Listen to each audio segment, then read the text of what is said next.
Alrighty, hello everybody, and welcome to a new type of video on the channel.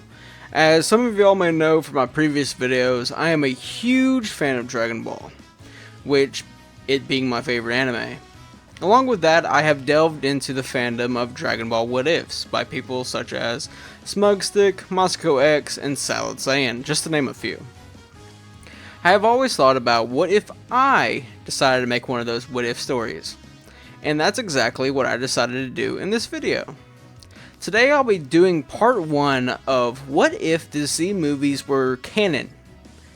I really enjoy all the Z movies, even the ones that are not great, like the Second Coming or Bio Broly. And as some of you may know, they all have reasons why they couldn't fit into the main storyline. The Dragon Balls aren't active, Goku being dead, and stuff like that. Today I'll be making the 13 original Dragon Ball movies fit into the main storyline by tweaking it here and there. With what I wrote so far, there are quite a few changes, and I like it so far. So, let's get right into the story. Our story starts shortly after the defeat of Piccolo Jr. in the 23rd Budokai Tenkaichi.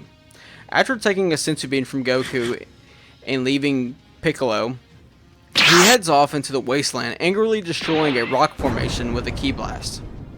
He has been unable to get his revenge for his father once again after taking so long. Son Goku must die for him to claim his birthright as the Demon King and take over Earth. His inner monologue is interrupted though by 3 figures appearing behind him. There are 3 demon-like beings standing behind Piccolo, with the Gaming King taking a defensive stance upon seeing them. One of them, being called Nikki, puts up his hand and tells Piccolo to wait just a moment. He has a way for him to defeat Son Goku. Piccolo eases up after hearing this and lets Nikki continue on what he was about to say. He tells Piccolo of his master and how he is already strong enough to defeat Goku, and with his help, they can both get what they want. After hearing him out, Piccolo is intrigued by someone who is stronger than Son Goku, and he agrees to follow the 3 of them to their master's castle. We jump ahead 5 years later, where, much like in the main storyline, the Dragon team have decided to have a reunion at a Kame house. We see Goku and Gohan riding Nimbus landing on a small island where we can see some familiar faces. Things continue on much like in the canon, with the group being surprised that Goku has a kid, and they decide to catch up on what he's done in the past 5 years. Master Roshi denotes that Goku has slacked up on his training. He agrees with after getting married and having Gohan, he hasn't trained much. Far away, we see a small white pod landing in the middle of a wasteland. A large figure with a spiky hair and large build gets out. Raditz has landed on Earth a little off of where he does in canon, leaving the farmer alive.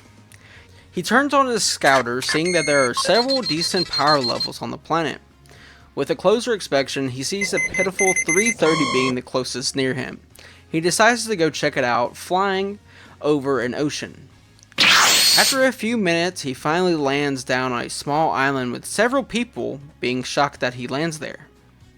On the opposite side of this, we see Goku turn around a few minutes before, mid-conversation with Bulma, and he asks Krillin if he can feel that large key signature coming towards them.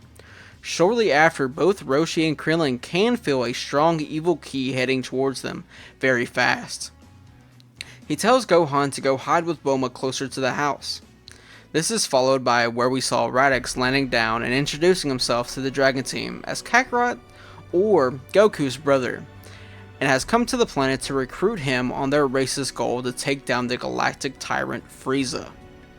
He gives the backstory that we all know of Goku and his race being what they assume being destroyed by Frieza, killing all the Saiyans besides 4. Those who died including both him and Goku's parents. Goku tells his brother that he has to stay on the planet and protect it. And though a fight with a strong being like this Frieza sounds fun, he cannot go with him. Radix gets angry and starts to tell Goku that he doesn't have a choice, but before he's able to say anything, he is stopped by a scream from behind them coming from Bulma. The group turns around to see a group of 3 demon-like beings, with one of them holding a crying Gohan and a Bulma on the floor. The demon tells the group that Goku must come and defeat their master if he ever wishes to see his son again. As they fly off, Radix is surprised by the appearance of Mayakans on the planet and what they want to do with his brother and nephew. Goku turns around and tells Radix that whatever he wants can wait until he has his son back. He asks Krillin and Roshi if they can help, and before they go, tells Krillin to grab some senzu beans from corn on the way. The two agree, and Goku then helps Bulma up and asks if she can give him the Dragon Radar to go after Gohan. He heads off after flying Nimbus after the demon to go help his son. Radix, being intrigued by Myakin's power level and wants to see what Goku can do in a fight, decides to follow them. The minions of Garlic Jr. land down at the entrance of Garlic's castle. They enter into a large room with Piccolo and Garlic sitting into 2 thrones. They rip the Dragon Ball off of Gohan's hat and give it to their master, with the both of them smiling as their plan is one step closer to being complete. Shortly after, the Dragon team make it to Garlic Jr.'s castle, where they are met with Kami, who has been there. Radix is amazed by another alien on the planet, with Kami being a Namekian. Kami then tells the group of who has taken Gohan that they are 2 evils from his past that have come together to get their revenge on him and Goku. Garlic Jr. being the son of a previous candidate for the role of Earth's Guardian, that he won over because he separated to make Piccolo Daimyo. And Piccolo Jr., the son of the evil Demon King Piccolo, that was defeated by Goku. He apologizes to Goku for once again for having him clean up his mess. Goku tells him that it's fine and that all he cares about is getting back Gohan. As the group enters the castle. As they enter, Krillin tells Goku that him and Roshi will split up and find Gohan while him and Kami go after Piccolo and Garlic. The 3 of them reach the main room of the castle, where they are greeted by the Chu Juniors. Piccolo exclaims that Goku will have no chance in beating him this time, and he will take over this pitiful planet. Radix scoffs at the sound of this, but does nothing. While Garlic says how he is surprised that Kami even showed up, by stating that he lacks any sort of power to stop him and his plan of summoning Shenron for his wish of immortality. This makes Radix's ears perk up at the word of immortality and wishes, and wonders if this could be what he thinks it is. The 2v2 starts right after, but before we get into that, let's talk about some power levels. These power levels are what I can get from the internet, which is based off of the fandom sites and other sites, which takes it from booklets and pamphlets that was released during the anime. So if I get any of these wrong or you think I'm dumb, sorry. First of all, we have Goku at a power level of 340, much like in Canon, that can go up into 416 once he takes off his weighted clothes. Then we have Piccolo with a power level of 402, which increases to 508 after he does the same as Goku. This is due to his continuous training with multiple people, while Goku has been slacking after starting a family. Next we have Kami with a power level of 301 like in Canon, and finally Garlic Jr. with a whopping 1500 power level, slightly increased of what he has in the movie. The 2 Dragon Warriors are on the back foot as they start the fight, with Kami taking several heavy hits before he is knocked into a wall, passing out. Goku is doing slightly better, with Piccolo being able to keep up but not being able to land any hits against the spawn of the Demon King. Garlic Jr., seeing his chance to summon Shenron, goes towards the Dragon Balls and calls upon the dragon. Shenron appears, shocking Radix, exclaiming that the rumors were true. Garlic tells Shenron to grant his wish of immortality. Shortly after, Shenron's eyes glow red and he flies off, with the Dragon Balls being dispersed after him. Radix sees this and decides to step in now and flies towards Garlic Jr., landing a heavy kick, launching the small Minyakin across the room. He, though, easily gets back up and asks if that's all that the Saiyan has. In the next corridor of the castle, we catch up with Krillin's group, where he is able to find Gohan and Garlic's minions sleeping around with cores of apples being scattered around them. They decide to quietly grab Gohan and get back to Goku and the others. This plan is though ruined once a sleepy Gohan wakes up and it yells out and says hello to the two friends of his father and asks where he is. This wakes up Nikki, Sancho, and Ginger, and the two Earthlings speed away towards where they hear the fights going on, with the three of them being tailed. This is where all the groups meet back up, with Goku seeing his friends and son being barraged with ki blasts by the trio, and leaves his fight with Piccolo to go help them. Just to let y'all know, the trio's power level is 300. Goku quickly launches a Kamehameha at the three of them, which has enough power to knock the three of them out, allowing the Earthlings and Gohan to catch their breath. This is shortly lived though, since Piccolo, being annoyed by Goku not taking their fight seriously, fires a Masenko at Goku, injuring him.